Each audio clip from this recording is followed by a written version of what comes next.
Marcus Wellington adjusted his expensive suit as his black Mercedes pulled up to the private elementary school.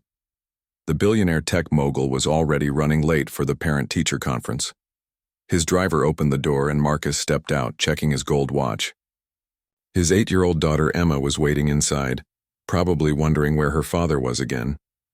As he walked toward the school entrance, something unusual caught his attention. In the small park across the street, a young woman sat on a worn blanket with a small group of children gathered around her. She looked to be in her early 20s with tangled brown hair and clothes that had seen better days. Her sneakers had holes in them and her jacket was too big for her thin frame. But what stopped Marcus in his tracks was what she was doing. The woman held up colorful handmade cards, pointing to letters and numbers. The children sat mesmerized as she taught them basic math and reading skills. Her voice carried across the quiet street as she patiently explained how to add numbers using small rocks as counters. "Very good, Tommy," she said to a little boy who correctly answered a question. "See how smart you are when you try hard?" Marcus found himself walking closer, forgetting about his meeting. He noticed that some of the children wore the same expensive uniform as his daughter. These were students from his daughter's elite private school, yet here they were, learning from a homeless woman in the park. The woman noticed Marcus approaching and looked nervous. She quickly started gathering her makeshift teaching materials. "Come on, kids, time to go back to your parents," she said softly. "But, Miss Sarah, we want to learn more," protested a little girl with pigtails. "Tomorrow, okay? Same time, same place," Sarah promised with a gentle smile. As the children reluctantly scattered, Marcus stepped forward. Up close, he could see that, despite her rough appearance, Sarah had kind eyes and an educated way of speaking. Her teaching materials, though simple, were carefully organized and creative. "Excuse me," Marcus said carefully. "I couldn't help but notice what you were doing with those children." Sarah clutched her small backpack protectively. "I'm sorry if I caused any trouble, sir. I was just helping them with their homework. I'll move along now." "Wait," Marcus said quickly. "You're not in trouble. I'm actually impressed. Those children seem to really enjoy learning with you." Sarah relaxed slightly but remained cautious. "They're good kids, smart too. Sometimes they just need someone to explain things differently than how they learn in school." "Are you a teacher?" Marcus asked, genuinely curious. A sad smile crossed Sarah's face. "I was studying to be one before," she trailed off, not wanting to share her story with a stranger. Marcus noticed her hesitation but didn't push. "Well, whatever your background, you have a real gift with children. I'm Marcus, by the way." "Sarah," she replied simply. "Sarah, would you mind if I watched you teach tomorrow? I have a daughter who goes to that school across the street and I'm always looking for ways to help her learn better." Sarah looked surprised.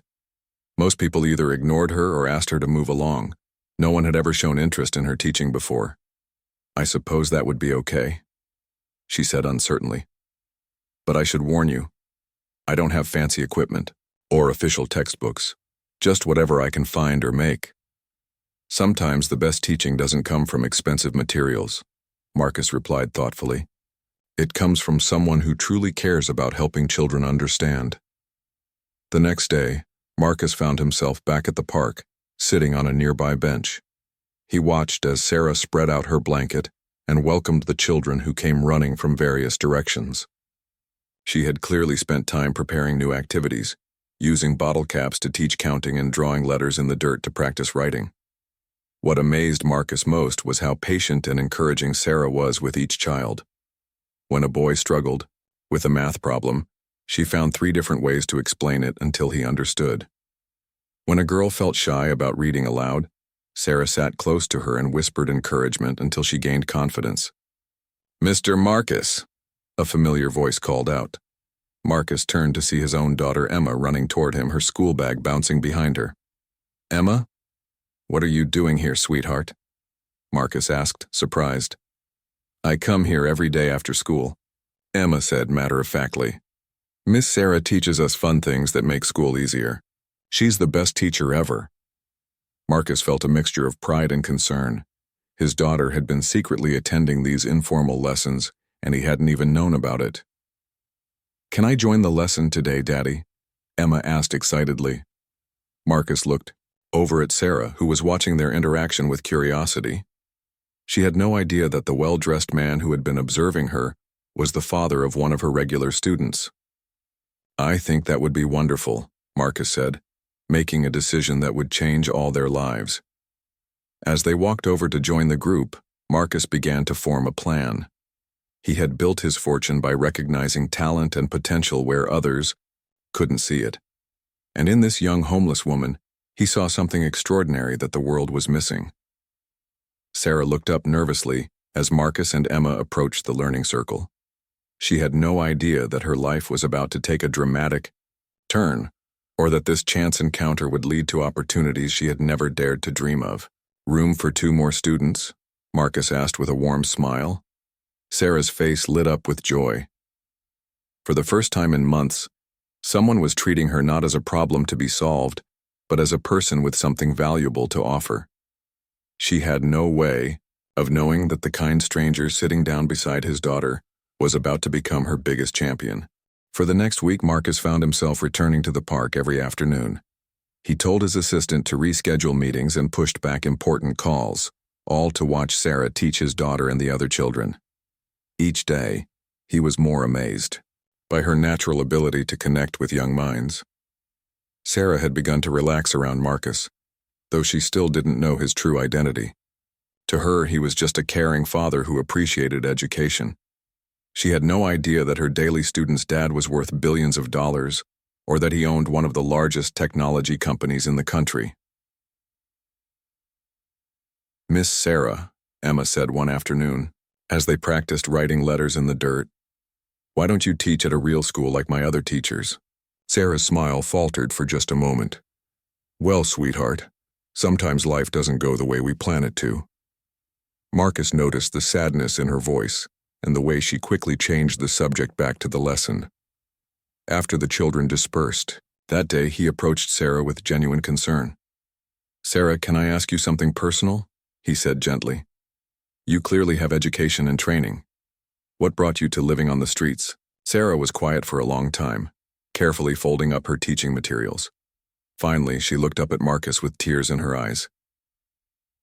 I was in my final year of college, studying elementary education. She began slowly. I had a full scholarship and was about to graduate with honors. My professors said I was one of the most promising student teachers they had ever seen. She paused, taking a deep breath before continuing. Then my mom got sick. Really sick. Cancer. I dropped out of school to take care of her, and I used my savings to pay for treatments that insurance wouldn't cover. Marcus listened quietly, his heart breaking for this young woman who had sacrificed her dreams for love. She fought for 2 years. Sarah continued, her voice barely above a whisper. I worked 3 jobs while caring for her, but it wasn't enough. We lost our house, and I went into debt trying to keep up with medical bills. When she passed away 6 months ago, I had nothing left. No money, no home, no way to go back to school. I'm so sorry, Marcus said sincerely. That must have been incredibly difficult. Sarah wiped her eyes with her sleeve. The hardest part is that I still owe the hospital over $50,000. Even if I could find a job, most of my salary would go to paying that debt. And without finishing my degree, no school will hire me as a teacher. Marcus felt a fire ignite in his chest. Here was a woman with extraordinary talent, genuine compassion, and the heart of an educator, and the system had failed her completely. Sarah, what if I told you there might be a way to change all of this? He asked carefully. She looked at him with confusion. What do you mean? I mean, what if someone could help you finish your education and deal with your debt so you could become the teacher you were meant to be? Sarah laughed bitterly. That's a nice dream, Marcus, but miracles don't happen to people like me. I've learned to accept that some dreams just aren't meant to come true. What if they are? Marcus pressed gently. What if you met someone who had the resources to make it happen? Like who? Sarah asked, still not understanding where this conversation was heading. Marcus took a deep breath. He had been debating whether to reveal his identity, but seeing her pain and determination had made up his mind. Sarah, I need to tell you something. I haven't been completely honest about who I am. She looked at him with growing concern. What do you mean? My name is Marcus Wellington. I'm the CEO of Wellington Technologies. You might have heard of my company. Sarah's eyes widened in shock. Wellington Technologies was one of the biggest companies in the world. Everyone had heard of it. You're that Marcus Wellington? She stammered. I am. And I've been watching you teach these children for a week now, and I've never seen anything like it. You have a gift, Sarah. A real gift that the world needs. Sarah stood up quickly, gathering her things in a panic. I don't understand why you're telling me this. If this is some kind of joke. It's not a joke, Marcus said firmly. Sarah, I want to help you. I want to pay off your debts, help you finish your education, and give you the opportunity to become the teacher you were meant to be. Sarah stared at him in disbelief. Why would you do that? You don't even know me. I know enough, Marcus replied. I know you sacrificed your future to care for your mother. I know you're living on the streets, but still find ways to help children learn. I know you have more heart and talent than most people I've met who have every advantage in life. Tears streamed down Sarah's face. I can't accept charity, Marcus. I won't be anyone's pity project. This isn't charity, Marcus said earnestly. This is an investment. In you, in education, in the children whose lives you could change. But, more than that, it's the right thing to do. Sarah sat back down on her blanket, overwhelmed by the revelation and the impossible offer. I don't know what to say. Say you'll think about it, Marcus suggested. Say you'll let me show you what's possible. As Sarah looked around the small park where she had been teaching, then back at Marcus's kind face, she began to dare to hope. For the first time in months, maybe, just maybe, her story wasn't over yet. I'll think about it, she whispered, her voice filled with a mixture of fear and hope that would change everything. Sarah barely slept that night. She sat on the cold bench in the park where she usually spent her nights, staring up at the stars and replaying Marcus's incredible offer in her mind. Part of her was terrified that when morning came she would discover it had all been a dream. The next afternoon, she arrived at their usual teaching spot earlier than normal, her hands shaking as she arranged her materials. When Marcus appeared with Emma, Sarah's heart began racing. Did you think about what we discussed? Marcus asked gently as Emma ran off to play with the other children who were arriving. I didn't think about anything else, Sarah admitted. But Marcus, I need you to understand something. I've been disappointed so many times. I've learned not to get my hopes up because the fall hurts too much. Marcus sat down beside her on the blanket. I understand. But Sarah, I'm not going anywhere. This isn't some impulsive decision I made. I've spent the last week watching you work with these children, and I've made some calls. What kind of calls? Sarah asked nervously. I contacted your former college. I spoke with Professor Martinez, your advisor in the education department. Sarah's eyes widened. You talked to Professor Martinez? I did. She remembered you very well. In fact, she said you were one of the most naturally gifted student teachers she had ever worked with. She also said she was heartbroken when you had to leave school and always wondered what happened to you. Tears began forming in Sarah's eyes. She said that? She did. And when I told her about your current situation and what I wanted to do, she got very excited. Sarah, your college is willing to let you complete your degree with full credit for all your previous work. You're only 12 credits away from graduating. Sarah couldn't speak. She had thought that door was closed forever. There's more. Marcus continued. I've already contacted the hospital about your debt. They've agreed to accept a payment plan that would completely clear your mother's medical expenses. How much? Sarah whispered, afraid to hear the answer. That's not your concern anymore, Marcus said firmly. Your only concern should be deciding what kind of teacher you want to become and where you want to make a difference. For several minutes, Sarah sat in stunned silence while the children played around them, waiting for their lesson to begin. Finally, she turned to Marcus with tears streaming down her face. Why are you doing this? Really? There has to be more to it than just watching me teach for a week. Marcus was quiet for a moment, watching his daughter laugh with the other children. "Can I tell you a story, Sarah?" She nodded. "When I was Emma's age, my family didn't have much money. My dad worked 2 jobs and my mom cleaned houses. We lived in a small apartment in a rough neighborhood. I was struggling in school, falling behind in reading and math, and my parents didn't have the time or education to help me." Sarah listened intently as Marcus's voice grew softer. "Then I met Mrs. Thompson. She was a retired teacher who volunteered at our community center. She saw that I was having trouble and started working with me after school, just like you do with these kids. She didn't have fancy materials or a classroom. She taught me using whatever she could find: old magazines, newspapers, even the backs of used envelopes." "What happened?" Sarah asked. "She changed my life. She made me believe I was smart when everyone else had given up on me. She taught me that education wasn't about having the right books or the perfect environment. It was about having someone who believed in you and refused to let you fail." Marcus looked directly at Sarah. "Mrs. Thompson saw potential in a struggling kid that no one else bothered to see. And when I watch you with these children, I see the same thing. You have the same gift she had, the same heart." "What happened to Mrs. Thompson?" Sarah asked softly. "She passed away when I was in college. But before she died, she made me promise that if I ever had the chance to help someone the way she helped me, I would do it without hesitation." Marcus smiled sadly. "I've been successful in business, Sarah, but I've never had the chance to honor that promise until now."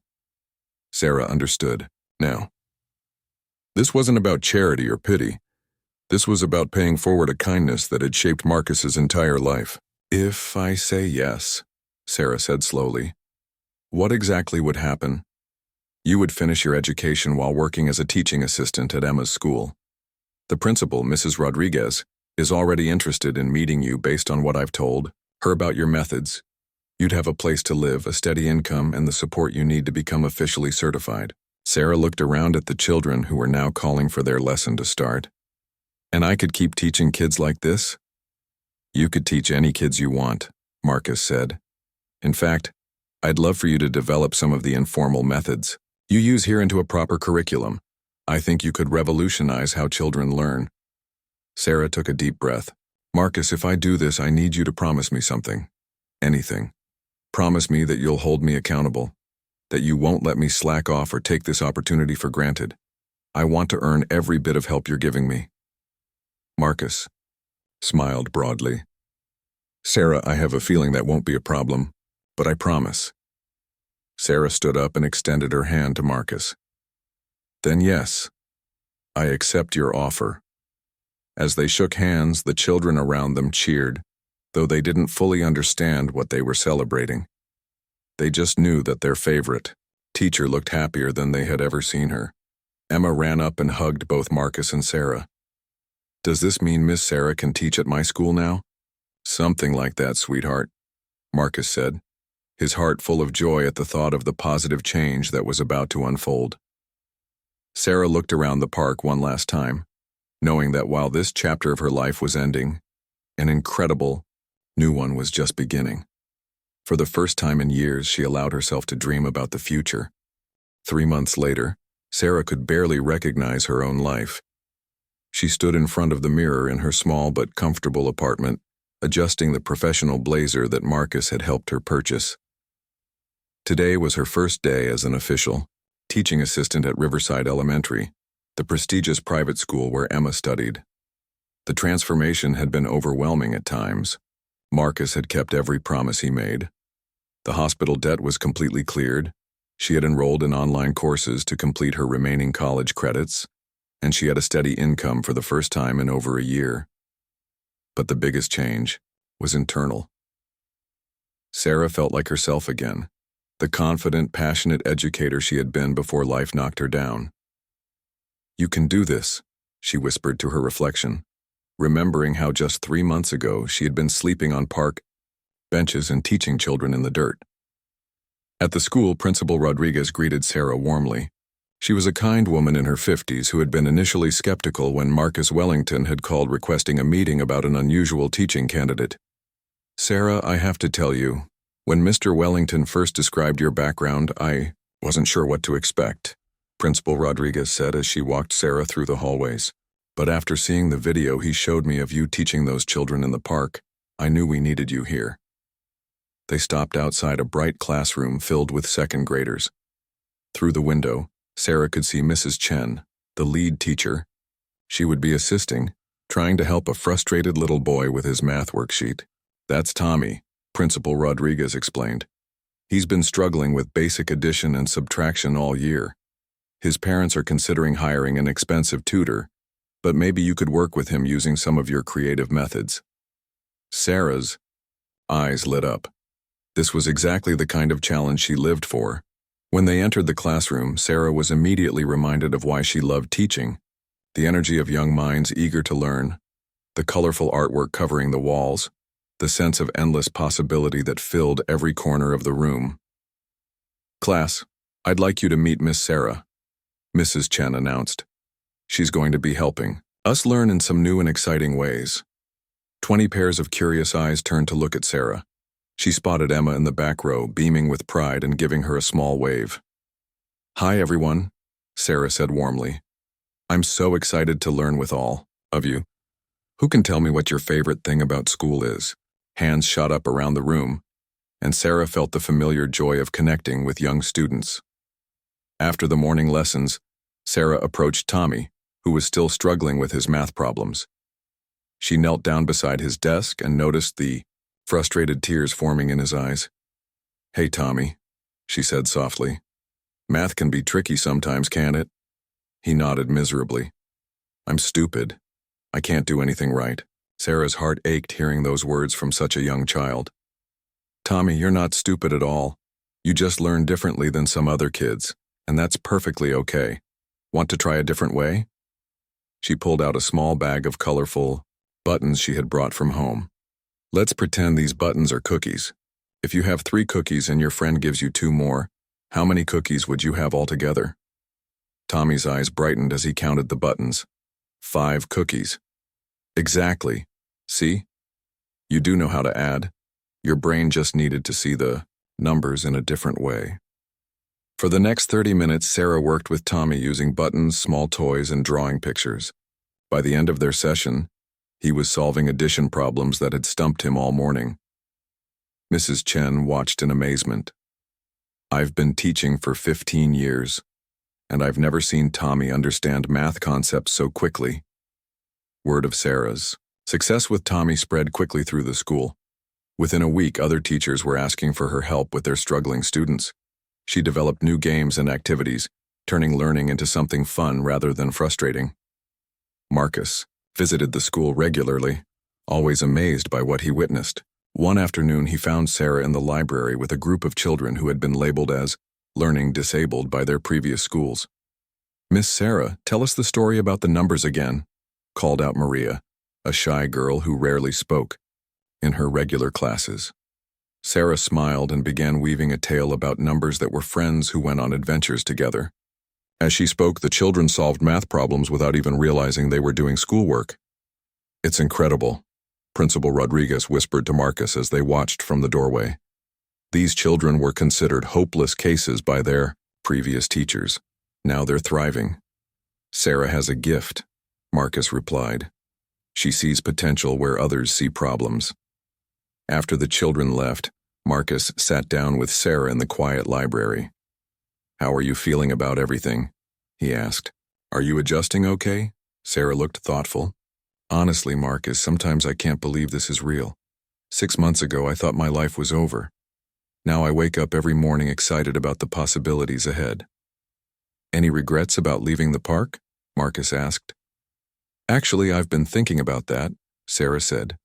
I love working here at the school, but I keep thinking about all the children out there who don't have access to good education. Kids like Tommy, who just need someone to believe in them and teach them in a way that makes sense. Marcus leaned forward with interest. What are you thinking? What if we could create a program that brings this kind of individualized teaching to more children, not just the ones who can afford private school, but kids from all backgrounds? Marcus smiled widely. He had been hoping Sarah would start thinking bigger about her impact. Tell me more about this idea, he encouraged. Sarah's eyes sparkled with the same passion Marcus had first noticed in the park. What if we could train other teachers to use these methods? What if we could create learning centers in communities where children are struggling? What if we could prove that every child can succeed if we just take the time to understand how they learn best? As Sarah outlined her vision, Marcus realized that his investment in this remarkable woman was about to pay dividends far beyond what he had imagined. He had set out to help one gifted teacher, but Sarah was thinking about revolutionizing education for countless children. The homeless woman who had been teaching in a park was about to become something much more powerful, a force for change that would impact generations of students to come. 1 year after their first meeting in the park, Sarah stood before a packed auditorium at the National Education Conference. She wore a professional dress that she had chosen herself, paid for with money from her teaching salary.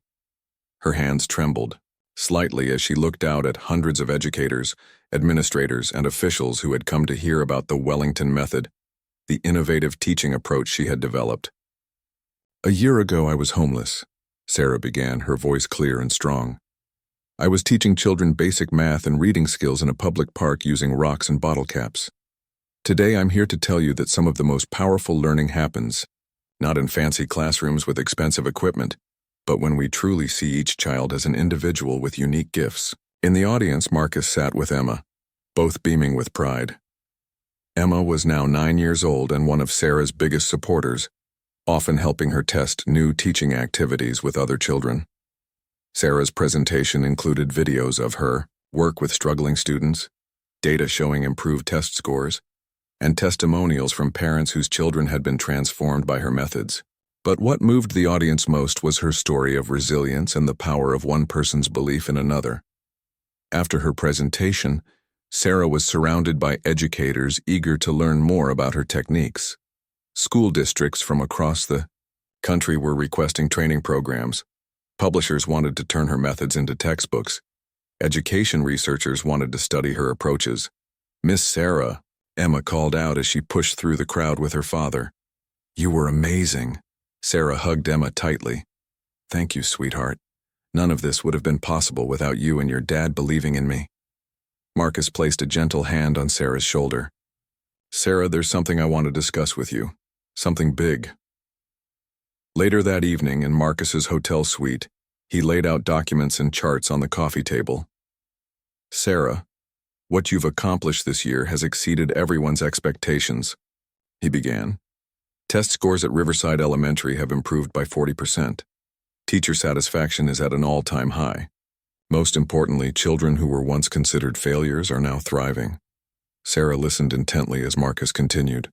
"I want to propose something that might sound crazy, but I think you're ready for it. I want to help you start your own educational foundation, the Sarah Matthews Foundation for Innovative Learning." Sarah nearly dropped her coffee cup. "My own foundation? Think about it," Marcus said excitedly. "We could establish learning centers in underserved communities. We could train teachers in your methods. We could provide scholarships for children who need extra support. We could research and develop new approaches to education that focus on individual learning styles rather than one-size-fits-all solutions." "Marcus, that sounds incredible, but I'm still learning so much myself. Am I ready for something that big?" "Sarah, let me tell you what I see," Marcus said earnestly. "I see a woman who sacrificed her dreams to care for her mother, then found a way to keep helping children even when she had nothing. I see someone who takes struggling students and helps them discover their potential. I see an educator who doesn't just teach subjects, but teaches children to believe in themselves." He pulled out a folder filled with letters. "These are from parents of children you've worked with. Listen to this one. My son Marcus used to cry every morning before school. Now he wakes up excited to learn. Sarah didn't just teach him math. She taught him that he was capable of anything." Sarah's eyes filled with tears as Marcus read letter after letter, describing the impact she had made on individual children's lives. "And this one," Marcus continued, "is from Tommy's parents. Tommy was on the verge of being held back a grade. Now he's reading above grade level and helping other students with their math. Sarah saw something in our son that no one else could see. I had no idea, Sarah whispered. There are dozens more, Marcus said. Sarah, you're not just a good teacher, you're a catalyst for change, and I think it's time the world got to benefit from your gifts on a much larger scale. Over the next several hours, they discussed the possibilities. The foundation would start with 3 learning centers in low-income neighborhoods. They would offer after-school programs, summer camps, and teacher training workshops. They would also provide scholarships and resources for children who needed extra support. What about Emma? Sarah asked suddenly. With everything that's been happening, I hope I haven't taken too much of your time away from her. Marcus smiled. Actually, Emma has been my biggest supporter in all of this. She's incredibly proud of what you've accomplished, and she's learned so much from watching your journey. She's decided she wants to be a teacher when she grows up, just like you. Really? Sarah asked, touched by this revelation. Really? You've shown her that teaching isn't just a job, it's a way to change the world one child at a time. As the evening progressed, Sarah felt the same mixture of fear and excitement that she had experienced that day in the park when Marcus first offered to help her. But now, instead of worrying about surviving day to day, she was thinking about how to impact thousands of children's lives. Marcus, if we do this, I want to make sure we never forget where it all started, Sarah said. I want every learning center to have a small park or outdoor space where children can learn in nature, just like we did in the beginning. I think that's perfect, Marcus replied. We'll call them discovery parks, places where children can explore learning in a natural, pressure-free environment. As Sarah signed the papers to establish the Sarah Matthews Foundation, she thought about all the children who were out there right now, struggling in school, believing they weren't smart enough, waiting for someone to see their potential. Soon, she would be able to reach them all. The homeless woman who had once taught children with rocks and bottle caps was about to become one of the most influential educators in the country. But more importantly, she was about to give thousands of children the same gift that Marcus had given her, the chance to believe in themselves again. 5 years after that life-changing encounter in the park, Sarah stood in the main hall of the Wellington Center for Educational Innovation, the flagship location of her foundation. The walls were covered with photos of children from all backgrounds, their faces beaming with the joy of discovery and learning. The foundation now operated 27 learning centers across the country, had trained over 3,000 teachers in the Wellington method, and had directly impacted the lives of more than 50,000 children. Sarah's approach to individualized learning had been adopted by school districts nationwide, and her research had been published in major educational journals. But today was special for a different reason. Sarah was preparing for the opening ceremony of the newest learning center, which was being built in the exact neighborhood where she had once been homeless. Dr. Matthews, the mayor's office just called, her assistant informed her. Sarah smiled.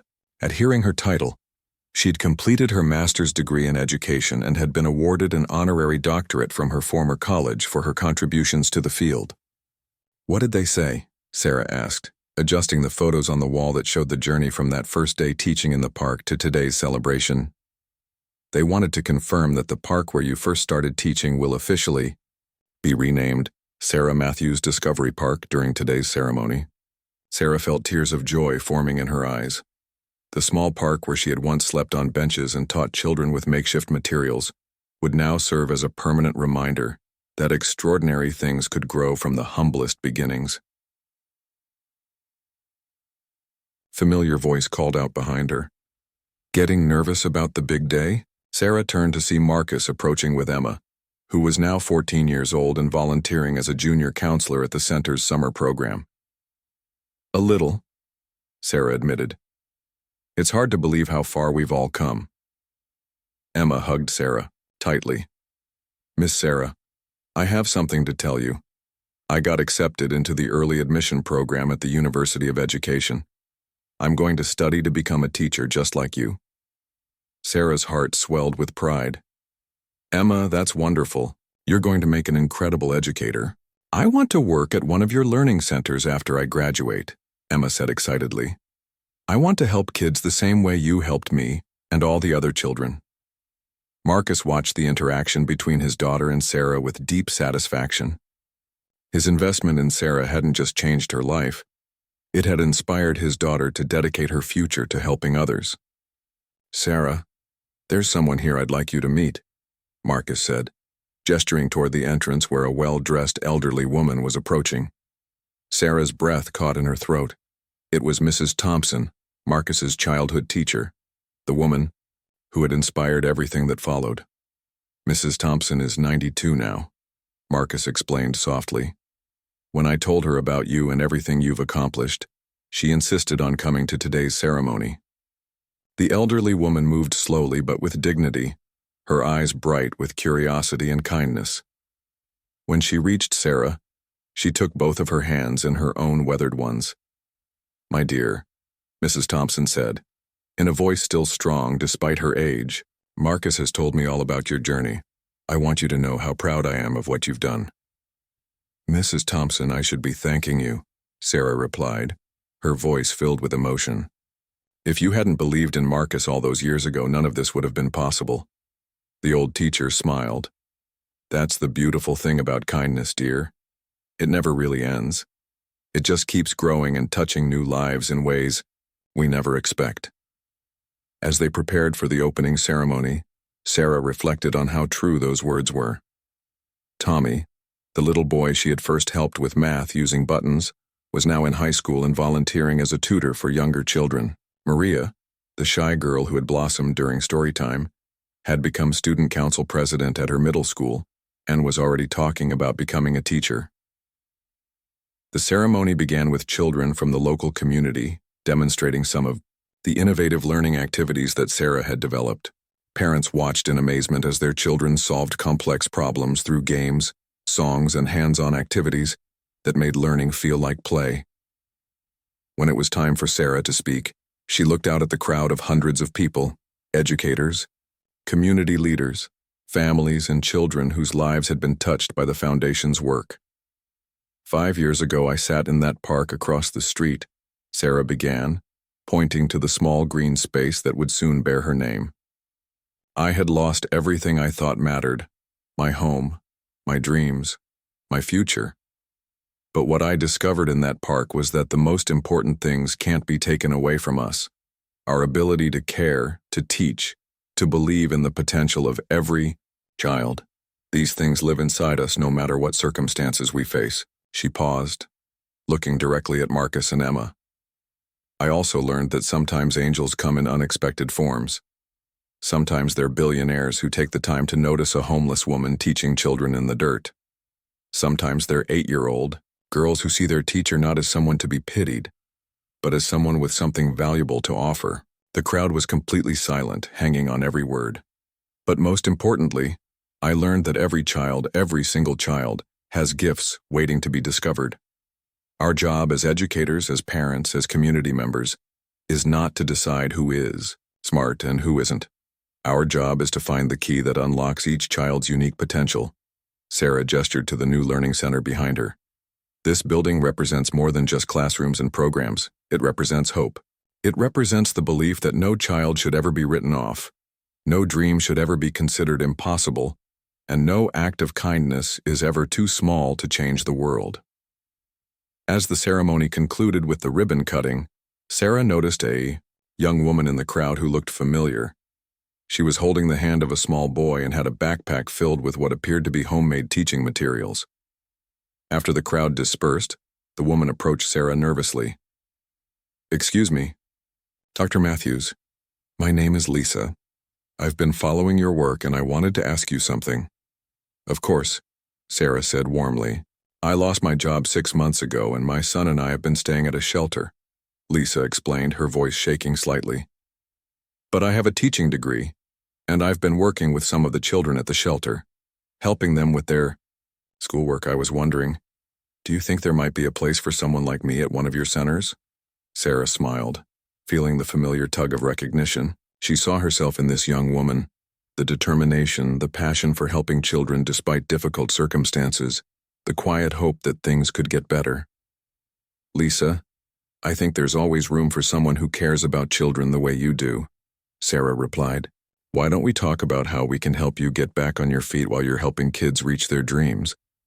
As Sarah walked Lisa toward the center to discuss opportunities, she caught Marcus's eye. He was standing with Mrs. Thompson and Emma, all three of them smiling as they watched Sarah continue the cycle of kindness that had begun so many years ago. Mrs. Thompson leaned on her cane and whispered to Marcus, "You know, dear, I think our work here is just beginning." Marcus nodded, watching Sarah disappear into the building with Lisa and her son. "I think you're right, Mrs. Thompson. I think you're absolutely right." In the distance, children played in the newly renamed Sarah Matthews Discovery Park. There, laughter echoing through the air. Some learned by drawing letters in the sand, others counted with pebbles and leaves, and all of them were discovering that learning could be magical when someone truly believed in their ability to succeed. Erie, homeless woman who had once taught children with rocks and bottle caps, had become more than a successful educator. She had become a beacon of hope, proving that extraordinary transformations were possible when compassion met opportunity, and that sometimes the most powerful teachers were found in the most unexpected places. The ripple effects of that chance encounter in the park would continue to spread for generations, touching countless lives and proving that kindness, once given, never truly ends.